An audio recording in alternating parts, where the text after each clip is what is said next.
BJP हटाओ। പശ്ചിമ ബംഗാളിൽ CPM-ന്റെയും ഇടതുപക്ഷ രാഷ്ട്രീയത്തിന്റെയും ചരിത്രത്തിലെ ഏറ്റവും നിർണായകമായ ഒരു കാലത്തിന്റെ നായകനും പ്രതിനായകനും ആയിരുന്നു ഇന്ന് അന്തരിച്ച പ്രമുഖ കമ്മ്യൂണിസ്റ്റ് നേതാവ് ബുദ്ധദേവ് ഭട്ടാചാര്യ.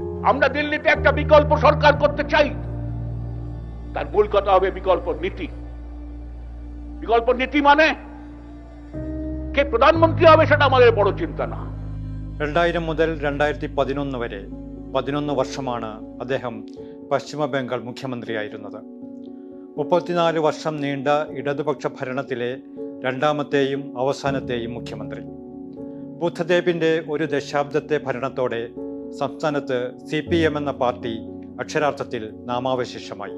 ആ തകർച്ചയുടെ പ്രധാന ഉത്തരവാദി എന്ന നിലയിൽ കൂടിയായിരിക്കും രാഷ്ട്രീയ ചരിത്രത്തിൽ ബുദ്ധദേവ് പ്രധാനമായും അടയാളപ്പെടുത്തപ്പെടുക. 1966 അദ്ദേഹം CPM അംഗമാകുന്നത്. 1968 DYFI പശ്ചിമ ബംഗാൾ സംസ്ഥാന ഘടകം സെക്രട്ടറി. 71 CPM സംസ്ഥാന കമ്മിറ്റി അംഗം. 85 കേന്ദ്ര കമ്മിറ്റി അംഗം. 2000 PB അംഗം. CPM നേതൃത്വത്തിൽ ഇടതുപക്ഷം അധികാരത്തിലെത്തിയ 77 തന്നെയാണ് ബുദ്ധദേവും നിയമസഭയിലെത്തുന്നത്. ജ്യോതി ബസു മന്ത്രിസഭയിൽ ഇൻഫർമേഷൻ ആൻഡ് പബ്ലിക് റിലേഷൻസ് വകുപ്പ് മന്ത്രിയായി. 1996 നിയമസഭാ തെരഞ്ഞെടുപ്പിൽ തുടർച്ചയായി 5ാം തവണയും CPM വിജയിച്ചപ്പോൾ വീണ്ടും അദ്ദേഹത്തിന് വാർത്താവിനിമയ സാംസ്കാരിക വകുപ്പിന്റെ ചുമതല നൽകി. ഒപ്പം ആഭ്യന്തര വകുപ്പിന്റെ അധിക ചുമതലയും. 1999 ഉപമുഖ്യമന്ത്രിയായി. ഗോർഖാലാൻഡ് പ്രക്ഷോഭത്തിന് രാഷ്ട്രീയ പരിഹാരം കാണുന്നതിൽ ബുദ്ധദേവിന്റെ പങ്ക് നിർണായകമായിരുന്നു. কে নরেন্দ্র মোদী? অনেক কথা আছে ওর নিয়ে, দাঙ্গা ঠাঙ্গা নিয়ে তুলনা করছে আমাদের সঙ্গে। পশ্চিম বাংলায় বামফ্রন্ট সরকার গরিব মানুষ যে জমি পেয়েছিল, গুজরাটে গরিব মানুষ জমি পেয়েছে। 23 വർഷത്തെ ജ്യോതി ബസു ഭരണത്തിനു ശേഷം ആരാണ് പാർട്ടിയെയും ഭരണത്തെയും നയിക്കുക എന്ന ചോദ്യത്തിന് ഒരൊറ്റ മറുപടിയേ ഉണ്ടായിരുന്നുള്ളൂ: ബുദ്ധദേവ്. അങ്ങനെയാണ് 2000 ആദ്യമായി അദ്ദേഹം മുഖ്യമന്ത്രി പദത്തിലെത്തിയത്. 2001 2006 നടന്ന നിയമസഭാ തെരഞ്ഞെടുപ്പുകളിൽ വലിയ ഭൂരിപക്ഷത്തോടെ ബുദ്ധദേവ് പാർട്ടിയെ അധികാരത്തിലെത്തിച്ചു.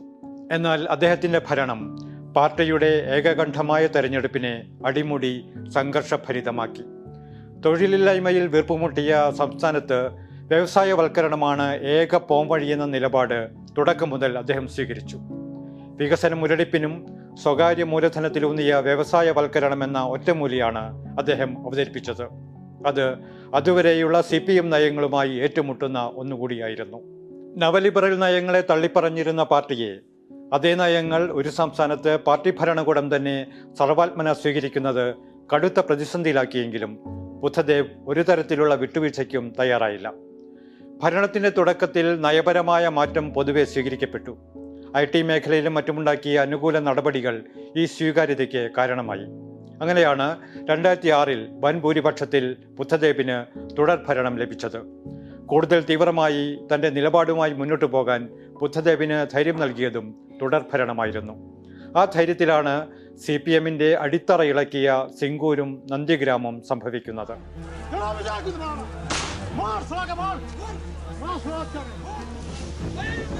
ടാറ്റയുടെ നാനോ കാർ ഫാക്ടറിക്കായി സിംഗൂരിൽ ഭൂമി ഏറ്റെടുത്തു നൽകിയത് വൻ പ്രതിഷേധമുണ്ടാക്കി. 13-കാരിയായ തപസി മാലിക് തീവെപ്പിൽ കൊല്ലപ്പെട്ടു. ഭൂമി ഏറ്റെടുക്കൽ വിരുദ്ധ സമരങ്ങളിൽ സജീവമായിരുന്ന തപസിയെ ലൈംഗികമായി ആക്രമിച്ച ശേഷമാണ് കൊലപ്പെടുത്തിയത്. ഇത് CPM-നെ കടുത്ത പ്രതിരോധത്തിലാക്കി. നന്ദിഗ്രാമിൽ ബഹുരാഷ്ട്ര കമ്പനിയായ സലീം അസോസിയേറ്റ്സിന്റെ കെമിക്കൽ ഹബ്ബ് നിർമ്മിക്കാൻ 10,000 ഏക്കറാണ് ഏറ്റെടുക്കാൻ ശ്രമിച്ചത്. പ്രത്യേക സാമ്പത്തിക മേഖലയായി പ്രഖ്യാപിച്ച് ഏറ്റെടുക്കാൻ തീരുമാനിച്ച പ്രദേശം കൃഷിഭൂമിയായിരുന്നു. 2007 മാർച്ച് 14 നടന്ന പോലീസ് വെടിവയ്പിൽ 14 പേരാണ് കൊല്ലപ്പെട്ടത്. പ്രക്ഷോഭങ്ങളിൽ ആകെ കൊല്ലപ്പെട്ടത് 27 പേർ. ഇവരെല്ലാം ഗ്രാമവാസികളുമായിരുന്നു. പ്രതിഷേധത്തെ തുടർന്ന് 1 ഇഞ്ച് ഭൂമി പോലും സർക്കാരിന് ഏറ്റെടുക്കാനായില്ല. ടാറ്റയുടെ നാനോ ഫാക്ടറിയും ഗുജറാത്തിലേക്ക് പോയി. പ്രക്ഷോഭങ്ങൾക്ക് നേതൃത്വം വഹിച്ച മമതാ ബാനർജിയുടെ 25 ദിവസത്തെ നിരാഹാര സമരം CPM-ന്റെ അടിത്തറ ഇളക്കുന്ന ഒന്നായിരുന്നു. 2011 നിയമസഭാ തെരഞ്ഞെടുപ്പിൽ 41% വോട്ടും 62 സീറ്റുമായി ഇടതുമുന്നണി പ്രതിപക്ഷത്തായി. CPM 40 സീറ്റിൽ ഒതുങ്ങി. ജാദവ്പൂരിൽ 16,000 വോട്ടിന് ബുദ്ധദേവ് തോറ്റു.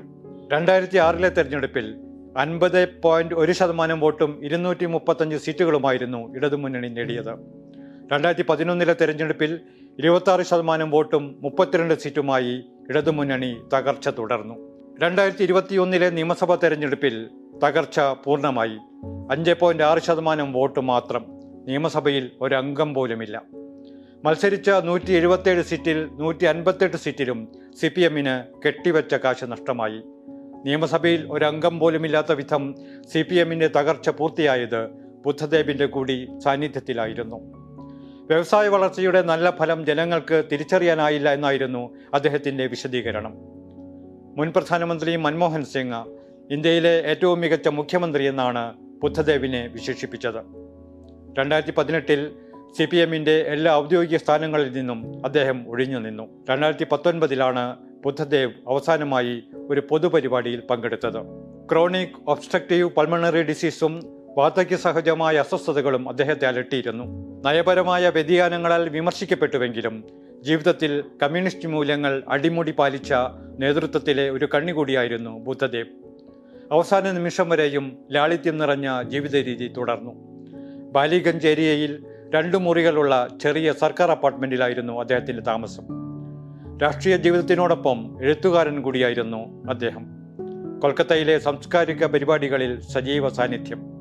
T.S. Eliot, Pablo Neruda, Gabriel Garcia Marquez തുടങ്ങിയവരുടെ പുസ്തകങ്ങൾ വിവർത്തനം ചെയ്തിട്ടുണ്ട്. ചെന്നൈ ഫുലർ ബന്ധോ എന്ന കവിതാ സമാഹാരവും ദുഷ്മായ് എന്ന നാടകവും പ്രസിദ്ധീകരിച്ചിട്ടുണ്ട്. രവീന്ദ്ര സംഗീതത്തിന്റെ കടുത്ത ആരാധകൻ. ക്രിക്കറ്റിലും കടുത്ത കമ്പമുണ്ടായിരുന്നു. 2022 പത്മഭൂഷൺ ബഹുമതി നിരസിച്ചു. പത്മഭൂഷൺ അവാർഡിനെക്കുറിച്ച് എനിക്കറിയില്ല. ആരും ഇതിനെക്കുറിച്ച് ഒന്നും പറഞ്ഞിട്ടില്ല. എനിക്ക് ഈ അവാർഡ് ലഭിച്ചിട്ടുണ്ടെങ്കിൽ അത് ഞാൻ നിരസിക്കുന്നു എന്നായിരുന്നു അദ്ദേഹത്തിന്റെ പ്രഖ്യാപനം. ബംഗാളിൽ CPM-ന്റെ തകർച്ചയുടെ പ്രധാന ഉത്തരവാദിയായി വിശേഷിപ്പിക്കപ്പെട്ടിട്ടും പാർട്ടി അദ്ദേഹത്തോടൊപ്പം നിന്നു. കഴിഞ്ഞ ലോക്സഭാ തെരഞ്ഞെടുപ്പ് കാലത്ത് ബുദ്ധദേവിൻ്റെതായി ഒരു AI ജനറേറ്റഡ് വീഡിയോ CPM പുറത്തുവിട്ടിരുന്നു, ഇടതുപക്ഷത്തിന് വോട്ട് ചെയ്യാൻ അഭ്യർത്ഥിച്ച്. തൃണമൂൽ കോൺഗ്രസിന്റെ ഭരണത്തെയും കേന്ദ്രത്തിലെ BJP സർക്കാരിനെയും നിശിതമായി വിമർശിക്കുന്ന ആ വീഡിയോ ബുദ്ധദേവിന് പശ്ചിമ ബംഗാളിലെ ഇടതുപക്ഷ പൊതുബോധത്തിലുള്ള സ്വാധീനത്തിന്റെ തെളിവ് കൂടിയായിരുന്നു. লড়াই লড়তে হবে।